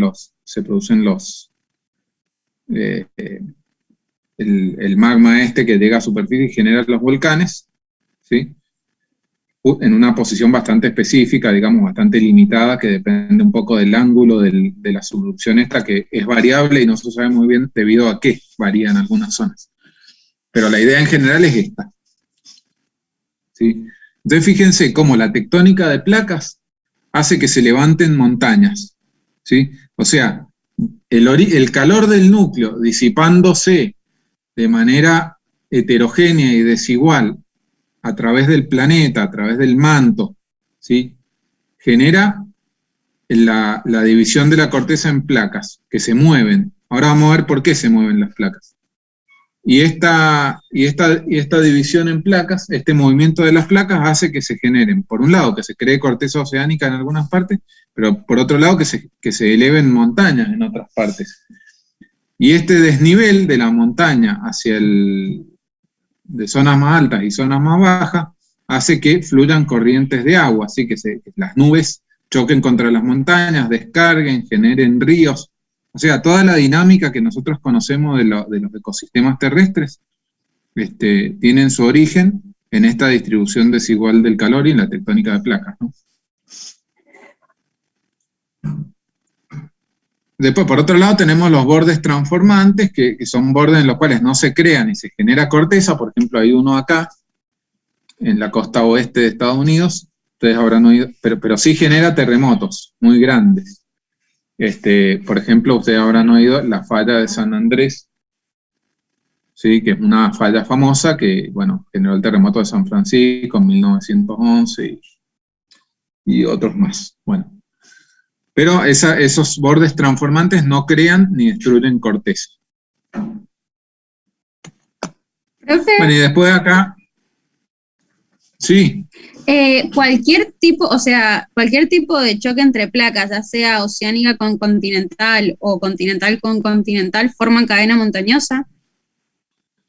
Sí, los bordes convergentes suelen generar cadenas montañosas, ¿sí? Bueno, por ejemplo, gracias, los profe. Himalayas es otro choque de dos continentales. Vieron recién cómo la India iba y se chocaba contra la placa euroasiática. Bueno, ahí generó el levantamiento de los Himalayas, que incluso son más altos que la cordillera de los Andes, digamos. Después en el libro, lean, hay un capítulo que les pusimos ahí del libro donde explica cómo la relación que hay entre la altura de las montañas y la forma el tipo de borde convergente, el tipo de placas que están colisionando y el comportamiento, las raíces de las montañas. Es interesante todo eso para verlo. Bueno, y después tenemos los lugares donde aparecen estos puntos calientes, que son estas plumas fíjense, estas plumas del manto, no de la astenosfera. Esto viene directamente del nivel D y generan el vulcanismo muy, muy puntual en islas como son la isla de Hawái. Pero fíjense que esto está en el medio, esto no necesariamente está en un borde de placa, esto está en el medio de una placa. Por ejemplo, acá está en el medio de la placa del Pacífico. ¿Sí? Hawái está acá. Entonces, pero la placa del Pacífico se mueve, ¿no? Se mueve hacia allá, vean las flechas, se está moviendo hacia allá. Entonces, mientras la placa se mueve, el hotspot sigue siempre en el mismo lugar. Y entonces eso lo que genera es una cadena de islas. Una cadena de islas porque la placa se va corriendo, el vulcanismo hace que se genere una isla porque hace una erupción volcánica, digamos, crea una montaña en el fondo del mar, que es una montaña de lava, básicamente, que se va enfriando y genera una isla, eventualmente, pero esa isla se va corriendo, ¿sí? Porque por el mismo movimiento de la placa, entonces se va corriendo y el hotspot queda en otro punto y entonces genera otra isla, y entonces si uno ve las islas Hawái, son 8 islas que están así. La que está activa, la del presente es la que se llama Hawái, justamente, que es la más grande, pero tenés Maui, que se formó hace más o menos 1 millón de años, Molokai, que se formó 1,5 millones, Oahu, Honolulu está acá en Oahu, que se formó hace más o menos 3 millones de años, y así varias islas de todo un arco de islas acá, ¿sí? Bueno.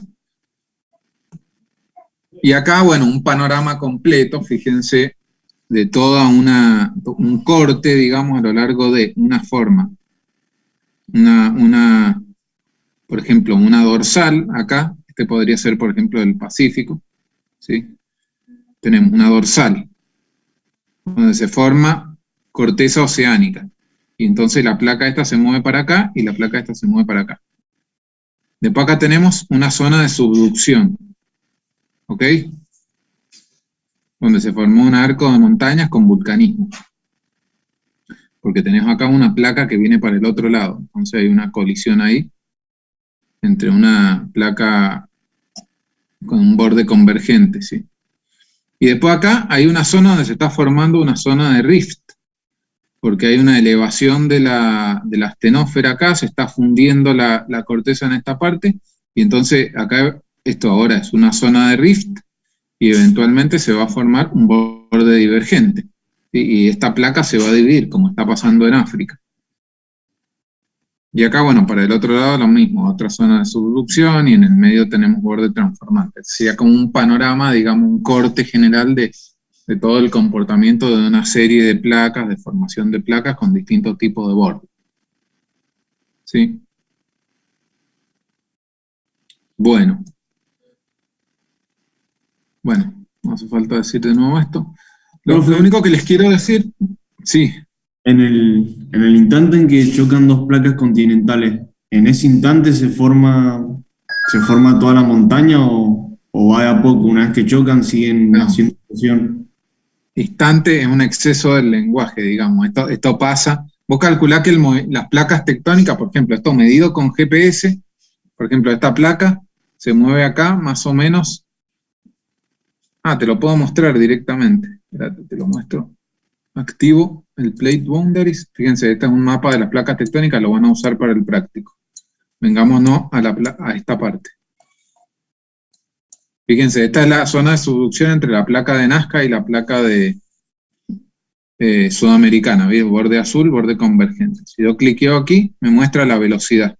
Fíjense, esto se mueve hacia allá, hacia la dirección de la flecha, 73 milímetros por año. O sea, 7 centímetros por año se mueve.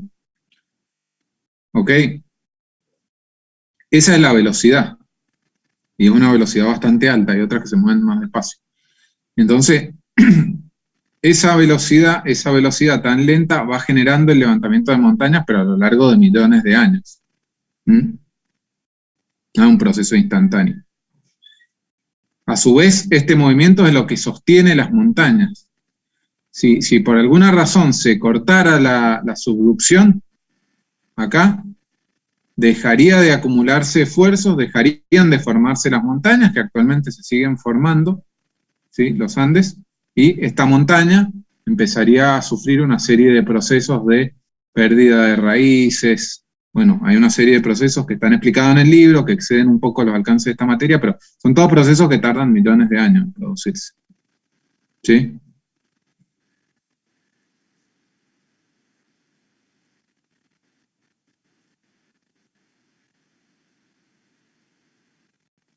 Están todo el tiempo, la subducción es un proceso continuo, digamos, y la generación de corteza oceánica también. ¿Sí?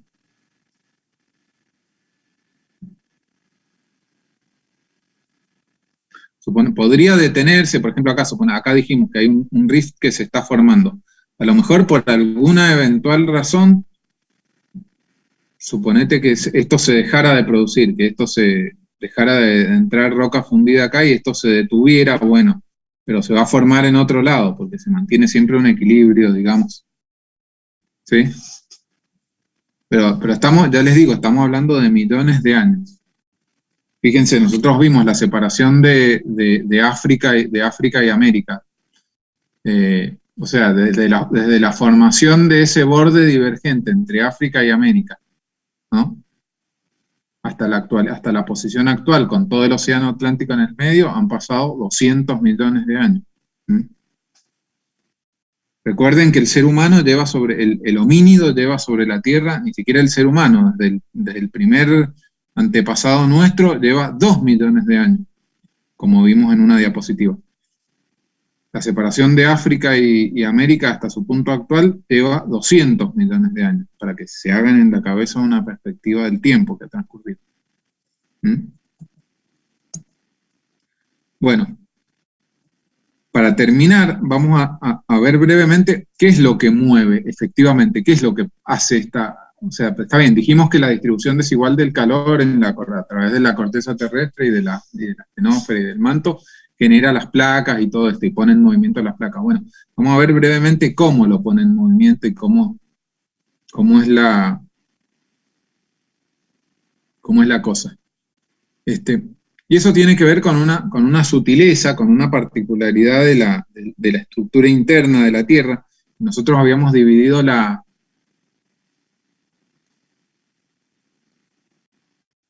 corteza, ¿sí? en varias capas, según el modelo geodinámico. Una de las capas era la astenósfera, que era esta capa, ¿sí? Sobre la cual se mueven las placas tectónicas. ¿Sí? Dijimos que la astenósfera era una capa que tenía partes que estaban fundidas, fluidas, y era una capa rígida, de comportamiento relativamente plástico, pero con algunas partes fundidas, sobre las cuales resbala y se pueden mover la litosfera, que son las placas tectónicas, fundamentalmente. Bueno. Pero ¿qué es lo que hace que se forme que se empiecen a mover? ¿Por qué se empiezan a mover las placas? Bueno, el asunto es que en realidad la división entre la astenósfera y la litósfera, en realidad no es una división tanto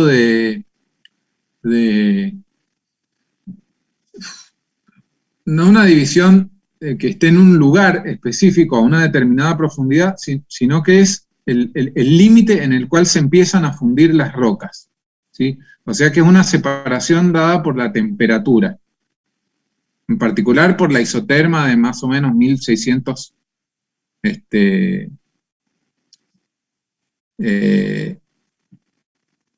1600 grados, ¿sí? Entonces, nosotros ya vimos que la astenósfera no es una perfecta bola, digamos, sino que tiene zonas en donde se acerca más a la superficie, ¿sí? En donde esa isoterma, que es la temperatura a la cual la roca se empieza a fundir, se acerca más a la superficie terrestre, se acerca más a la litósfera, ¿sí? Y entonces, esa deformación hace que la capa superior de la astenósfera tenga esta forma, ¿sí?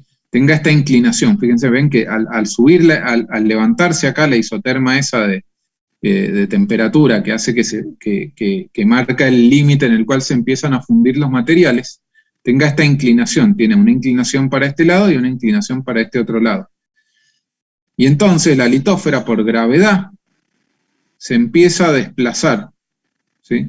Hacia un lado y hacia el otro, cuando hay este tipo es decir, cuando asciende la astenósfera por alguna razón, como la que veíamos recién. Por ejemplo, ¿cuál puede ser una razón? La que dijimos recién. Hay un supercontinente que actúa como mal aislante del calor, entonces una parte que está más o menos en el medio del supercontinente se sobrecalienta más.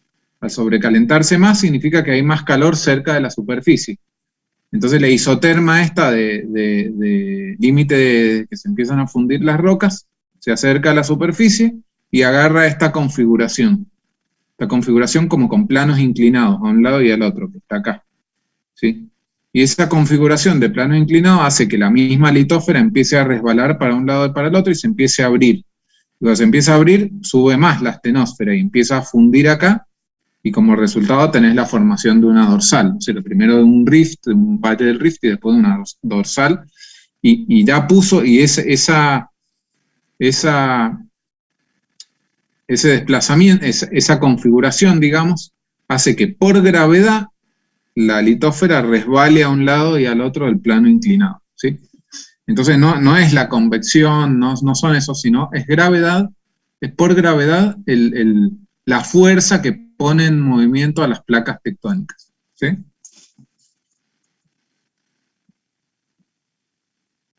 Eso por un lado. Y después hay otro efecto que se produce acá en las zonas de subducción, en las cuales este material entrando acá genera como lo que se llama un tirón de la zona de subducción, que hace que, o sea, ese funcionamiento, ese comienzo de movimiento generado por esta deformación de la astenósfera, ¿sí? En la zona de una dorsal, viene ayudado por el tirón de la subducción, que hace que se produce por el siguiente motivo. Esta es roca relativamente fría, ¿no es cierto? Porque está en contacto con la superficie y con el agua. Pero cuando va entrando en la astenósfera o en el manto, se va calentando. Entonces los minerales que constituyen las rocas de acá se van transformando en otros minerales. Afectados por la temperatura, se transforman en otros minerales más densos. Entonces resulta que la punta de la placa esta que se está metiendo, que está sufriendo subducción, que se está metiendo en la astenósfera, es más densa que el resto. Entonces pesa más y se genera un tirón. Entonces como que de un lado empuja el plano inclinado de la dorsal y del otro lado tira el mayor peso de la zona que está en subducción. Y eso, fíjense, pone en movimiento el desplazamiento de las placas, que no se detiene.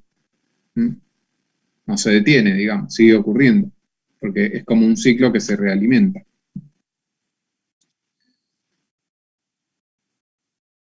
Y a su vez, bueno, esta zona fría cambia la distribución de las isotermas debajo del continente y hace que los continentes sean estables, ¿sí? Porque son zonas donde la corteza está más fría, ¿sí? Y disipa menos el calor, hasta que se produce una dorsal porque hay un recalentamiento en algún lado, ¿sí? Pero la dorsal no se va a producir nunca demasiado cerca de donde hay una cordillera o un arco volcánico, que es donde más espesor tiene. Bueno, y para terminar, ahora sí, la última, prometo. Fíjense, otra cosa interesante, que nos interesa particularmente. En la zona de subducción, donde tenemos el levantamiento de una cordillera, tenemos corteza continental más engrosada, ¿no es cierto?, por esa misma cordillera, o sea, más gruesa, de mayor espesor. Y esa corteza continental de mayor espesor, entonces es más pesada. Esto es como un barco. ¿Qué pasa cuando le ponemos más peso a un barco? Su línea de flotación baja, ¿no es cierto?, como que se hunde un poquito más. ¿Ok? Entonces, la corteza continental, que está sobre la astenosfera, hace que se curve, hace que la corteza está abajo, las montañas hacen que la corteza se curve hacia abajo por el mayor peso. ¿Sí? Y esa curvatura hacia abajo, por mayor peso, en la zona pesada, donde está es como un colchón, digamos, ¿sí? ¿No? El que se acuesta de un lado del colchón le hace peso a ese lado del colchón y el colchón adopta esta forma, ¿sí? Y entonces acá en esta parte, se forma lo que se llama una cuenca, ¿sí? Que es una zona baja de la corteza. Perdón, todos los sedimentos. Entonces, cuando empiece a actuar la erosión acá, porque hay lluvia, porque hay nieve, entonces empieza a producir erosión y los sedimentos que arrastra la corriente de agua, por ejemplo, los arrastra y los deposita en esta cuenca, que es una zona baja. Y esto se va rellenando con sedimentos y da el origen a una cuenca sedimentaria, que es el tipo de rocas donde se almacena el petróleo. Entonces fíjense que la tectónica da origen a las montañas, y las montañas, por su posición y por su peso, dan origen a las cuencas sedimentarias, y en las cuencas sedimentarias es donde se van a depositar los materiales erosionados y transportados, y donde se van a formar un tipo de rocas, que son las rocas sedimentarias, que es donde se almacena el petróleo y el gas que nosotros después vamos a buscar. ¿Sí? Y entonces, ya estamos. Con esto terminamos la clase de hoy. Si ustedes tienen alguna pregunta, es momento de hacerla. Profe,